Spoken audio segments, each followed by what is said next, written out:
Dnešní setkání Czech Business Council zde v Emirates Golf Clubu proběhlo v duchu přípravy na podzimní aktivity jak Czech Business Council, tak nově založeného krajanského spolku v koordinaci s velvyslanectvím ambasádou České republiky v Abu Dhabi. Společně s Českou ambasádou se nám podařilo po 2 letech dát dohromady krajanský spolek, který byl oficiálně uznán, schválen Ministerstvem zahraničních věcí. Teď k němu připravujeme webové stránky a samozřejmě navážeme na československý bál i dalšími akcemi, ať to jsou v listopadu české a slovenské folklorní slavnosti, které budou tady za účasti českého umělce s českým kuchařem, samozřejmě tradiční mikulášskou a československé vánoční slavnosti. Všichni se snaží přispět svými možnostmi, velice nás podporuje Hilton s osobou pana Píseckého. Máme již určité zkušenosti, znalosti z terénu, jsme schopni doporučit, kde to funguje, kde to nefunguje, doporučit na místní firmy, na místní partnery ve spolupráci s Dubajskou obchodní komorou.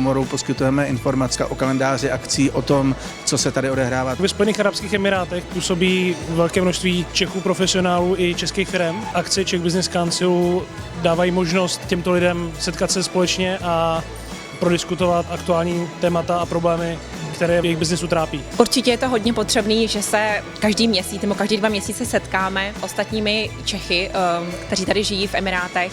Přidáme si vzájemné zkušenosti a vymyslíme vždycky společně, jaké akce budeme dělat pro českou a slovenskou komunitu žijící v Emirátech. Ten hlavní přínos Czech Business Council je hlavně v tom, aby se čeští podnikatelé, kteří jsou tady v Dubaji a vůbec v Emirátech, aby se setkávali na určité společné platformě a měli možnost spolu vzájemně komunikovat, sdílet svoje zkušenosti a vzájemně si pomáhat, protože to si myslím, že je to důležité, proč jsme tady jako Czech Business Council. Akcí se můžou zúčastnit nejenom rezidenti tady Emirátu, ale samozřejmě i návštěvníci, kteří sem přijedou za rodinou, která tady žije, a samozřejmě i turisté. Nové webové stránky budou fungovat od 1. července a bude to www.sdružení-čechů-a-slováků.com. Czech Business Council přivítá kohokoliv, kdo má zájem dělat biznis ve Spojených arabských emirátech. Veškeré důležité informace a kontakty najde na našich webových stránkách.